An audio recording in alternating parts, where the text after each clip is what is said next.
In the early years of the 16th century, the European continent was in the midst of a major societal evolution. The 1400s had brought about the Renaissance, a period defined by the rediscovery of ancient Greek and Roman texts that forever changed how people looked at, well, everything. On the back of newfound philosophies, the very foundations of European societies began to change, with people reanalyzing everything they thought they knew about art, human nature, religion, and science.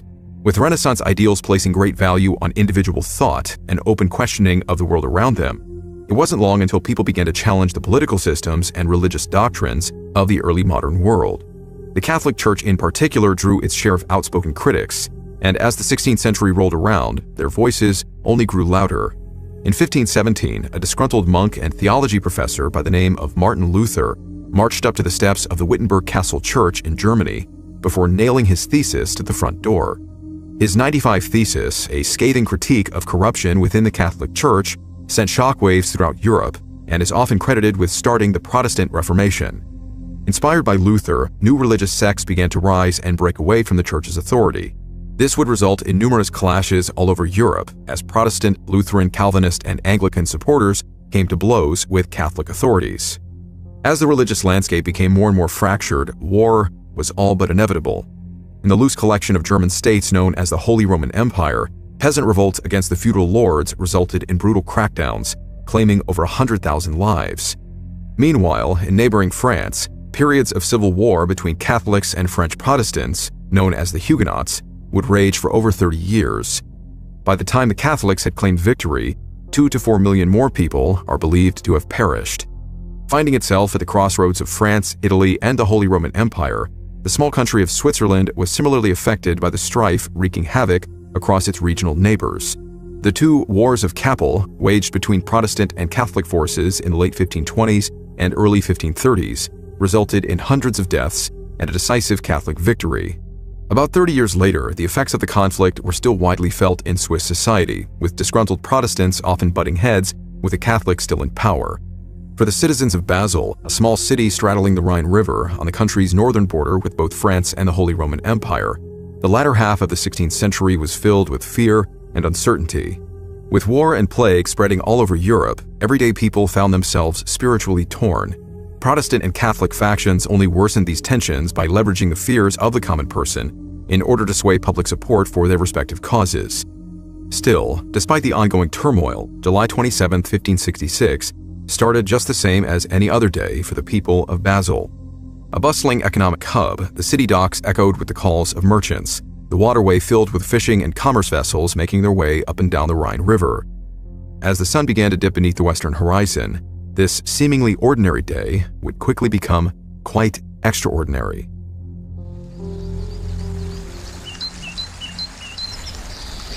Well, how about it? Any bites? No, not in the slightest for the past few hours. I think it's about time we found a new spot. It's all these damn boats, I tell you. Up and down the river they go all day long, good for nothing but scaring away all the fish. You think this is just the Lord's way of getting us to crawl back to the Catholics? Oh, if only the man himself were here. He helped Peter and the others fill 2 whole boats. I'd do anything for even a bite at this point. Is it just my eyes, or is the sky suddenly getting darker? What in God's name? According to a number of witnesses, the morning and afternoon of July 27th unfolded without incident, but around 9 p.m., the sun suddenly went dark, its dull glow bathing the city in ominous red light. In a news pamphlet widely published in the days following the dramatic events, writer Samuel Kochus describes the unnerving scene. During the year 1566, on the 27th of July, after the sun had shone warm on the clear, bright skies, and then around 9 p.m., it suddenly took a different shape and color. First, the sun lost all its radiance and luster, and it was no bigger than the full moon. And finally, it seemed to weep tears of blood, and the air behind him went dark.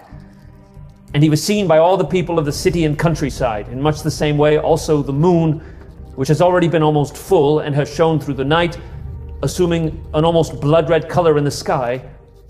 The next day, Sunday, the sun rose at about 6 o'clock and slept with the same appearance it had when it was lying before. He lit the houses, streets, and around as if everything was blood-red and fiery. For 24 hours, the people of Basel looked up at the red sky with a mix of fear and confusion. Desperate for answers, it didn't take long for the scientific thinkers and religious zealots to begin offering up a number of theories. Were they witnessing some kind of atmospheric phenomenon? Or, as many feared, was God sending them some kind of prophetic warning? Before panic got the better of people, the city breathed a collective sigh of relief when, on the morning of July 29th, the vibrant sun and blue skies returned as if they'd never left. Despite this welcome return to normalcy, the citizens of Basel were left with far more questions than answers. And, as they were soon to discover, the heavenly drama was far from over. Several days later, on August 7th, 1566, the sun rose over Basel, bringing with it a bizarre sight seen by many citizens. High in the sky over the eastern horizon, against the backdrop of the rising sun, writer Samuel Cochius describes the scene that followed.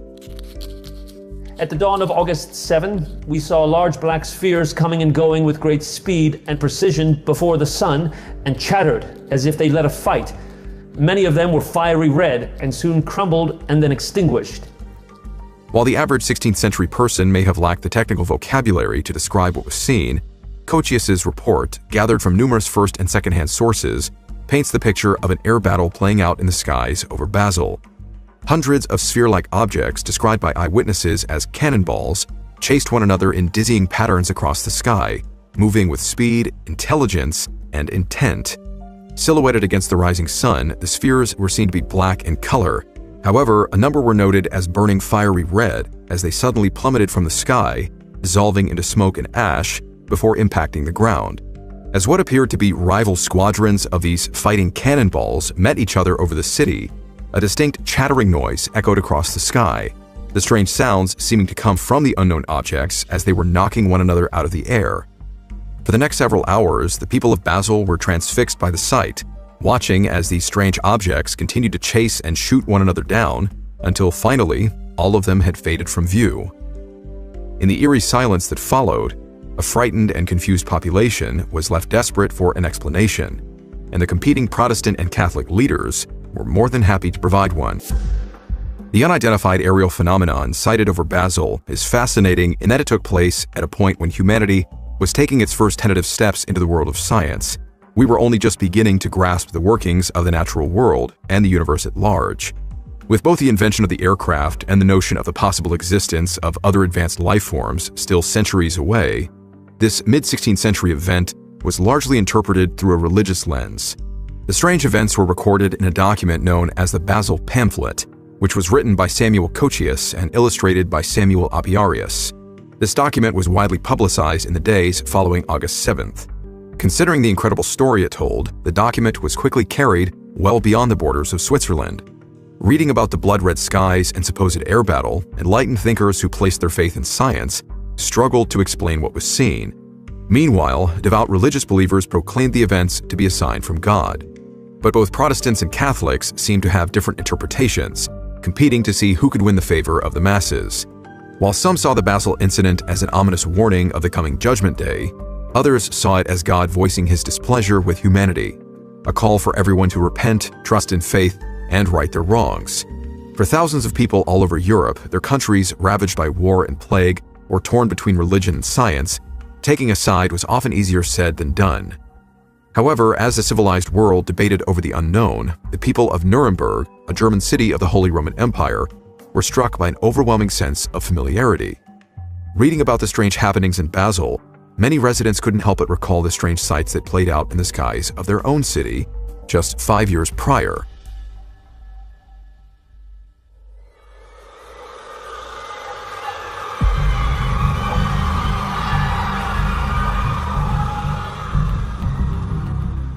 On April 14, 1561, in an event eerily similar to that in Switzerland, the early morning sun over Nuremberg would suddenly fall dark, now dull, against a deep red sky.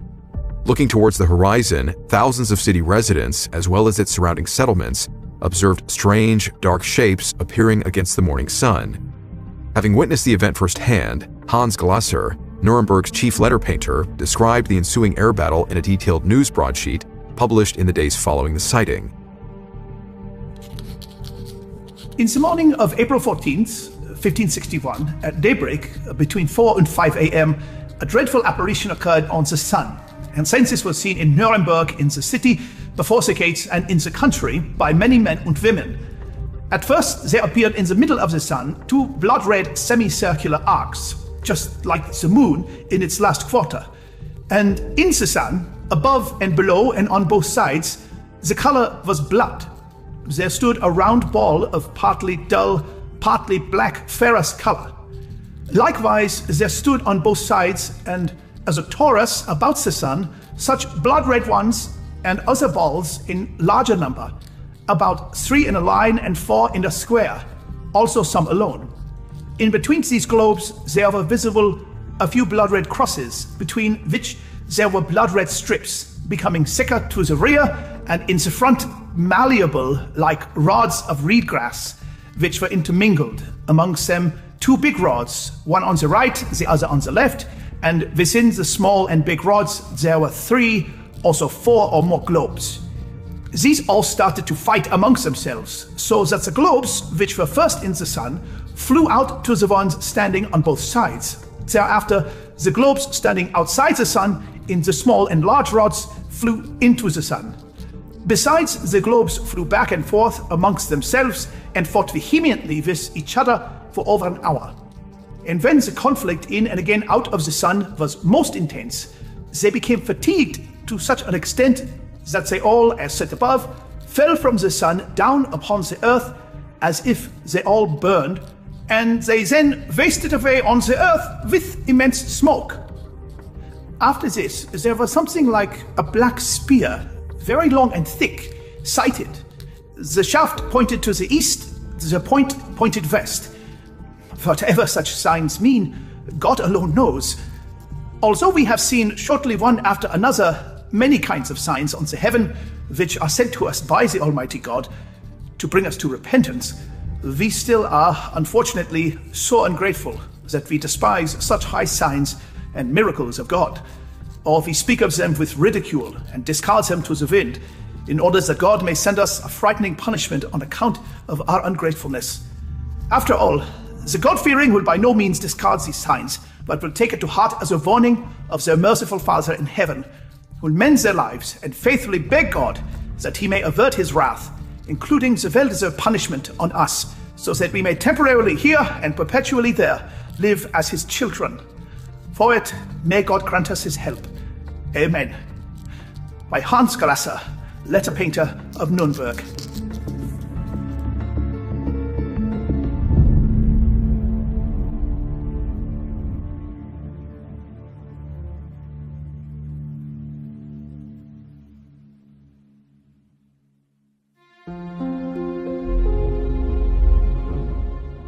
Glasser's detailed account of the Nuremberg air battle bears striking similarities to the one witnessed over Basel, the dimming sun seeming to signal the arrival of these strange flying objects. However, the nature of the spheres seen over Nuremberg seemed to be far more varied in their physical appearance. While orbs or sphere-like shapes were similarly prominent, there were also crosses, crescents, and cylinders or rods described among the many objects seemingly combating each other in the sky. Not only that, but some of these objects, namely the cylinders, appeared to launch squadrons of the spheres into the battle, operating in a manner that might be described as similar to that of a modern aircraft carrier. Whatever they were, what's interesting to note is that while the numerous unknown phenomena moved in an intelligent manner, Glasser observed that a number of them fell from the sky, as if exhausted.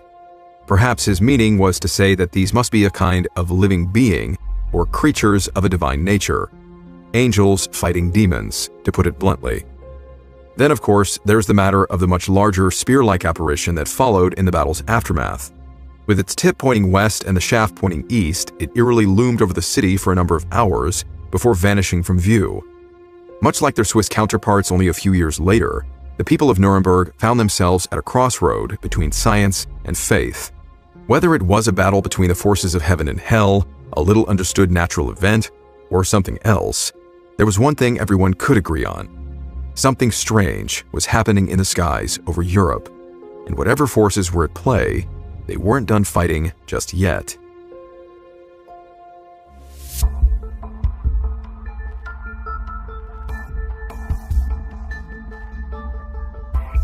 Nearly 100 years after the strange events over Switzerland, Europe was still reeling in the wake of the Protestant Reformation.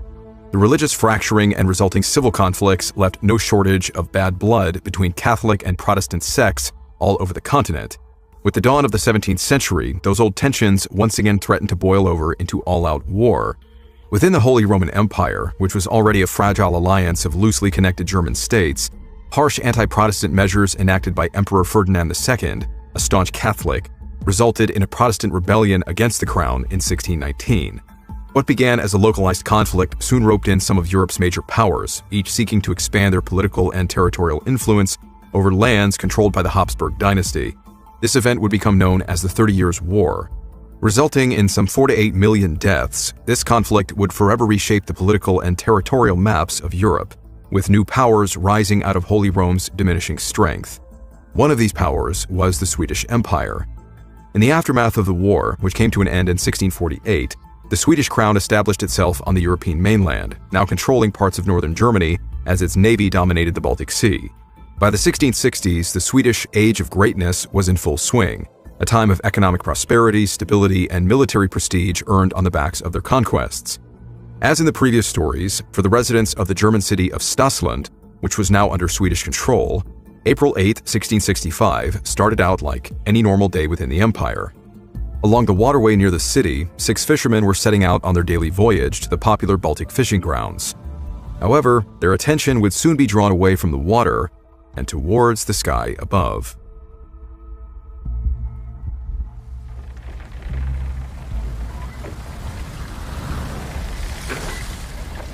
Douse those sails and drop anchor, lads. Ready those nets to cast off. I've got a good feeling about this one. A better feeling since the one you had off Barhof yesterday, I hope, Captain. Oh, that's enough out of you. The seas and all her creatures are about as easy to predict as the wind. You'll come to know that with age, boy. The wisdom of the old salts. Never before has it led us astray.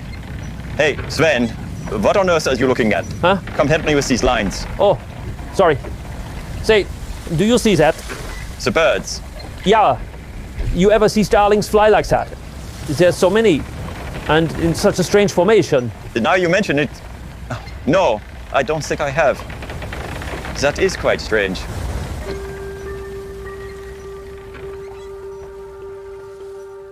As the captain of the small vessel ordered his crew to strike their sails and drop anchor, one of the young fishermen drew their attention to a massive flock of nearby birds, likely starlings. Taking flight as one massive formation, the crew watched in bewilderment as the black mass moved across the sky, eventually breaking apart. It was then that things truly got weird. In the name of God, get down, boys!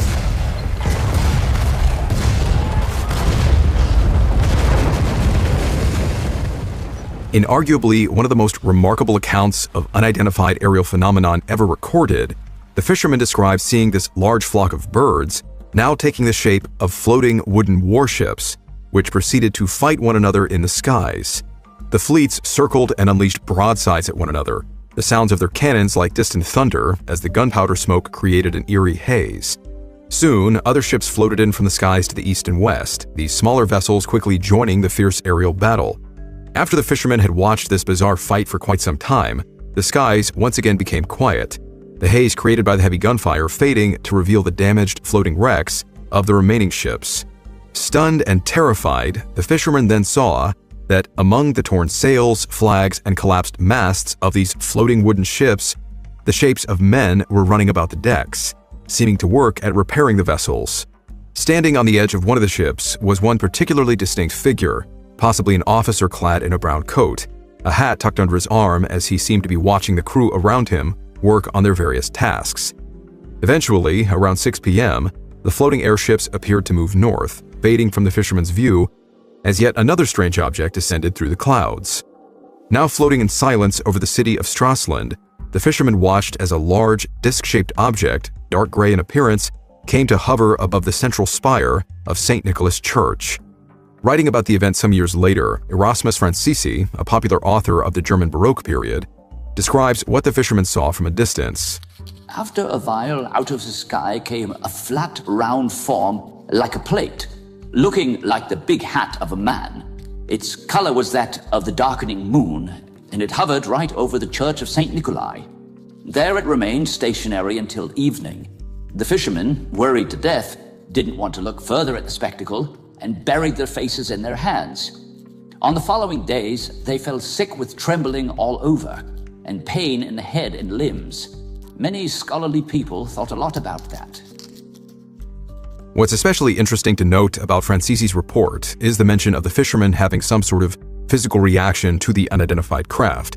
This is something documented in contemporary UFO encounters, in which witnesses who happened to be in close proximity to the crafts later experienced strange burns, skin irritation, or other symptoms of radiation exposure. With the fisherman's sickness being defined by fever, intense muscle pains, and trembling, it's possible that the 6 men could have fallen victim to bubonic plague, which was wreaking havoc all over Europe in the 1660s.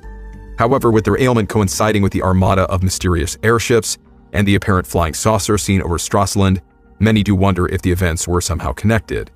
Again, as with their Swiss and German counterparts a century earlier, the Swedish fishermen and the inhabitants of Strassland were left dumbfounded by the events they witnessed.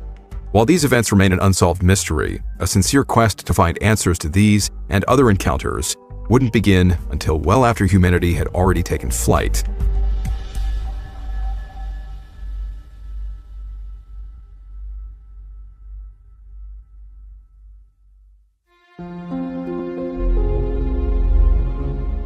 The strange events seen over Basel, Nuremberg, and Strassland intrigued people all over the continent at the time, but they were soon forgotten. It wouldn't be until the mid-20th century that the sightings were once again re-examined, this time against the backdrop of modern science and the recent UFO craze sweeping the United States. In his 1958 book, Flying Saucers, A Modern Myth of Things Seen in the Skies, Swiss psychologist and author Carl Jung examined the Basel incident and other such cases with an eye for both human psychology and natural phenomenon. Perhaps his decades-long study of UFOs was in part based on these incidents having taken place in his homeland of Switzerland. But Jung was never an outright believer in the existence of UFOs as concrete physical objects. He postulated instead that they could represent psychic phenomena expressing the inner workings of the human mind. Through his observation, Jung otherwise believed that many of these early sightings could be attributed to simple misidentification. Jung proposed that events like these were more likely the result of little understood natural phenomenon, something that the Europeans at that time were generally unaware of: how light could be influenced by elements both within and beyond Earth's atmosphere. Optical illusions caused by unique atmospheric conditions, such as fata morgana, or the effects of thermal inversion, can create distorted images of objects located just beyond the horizon.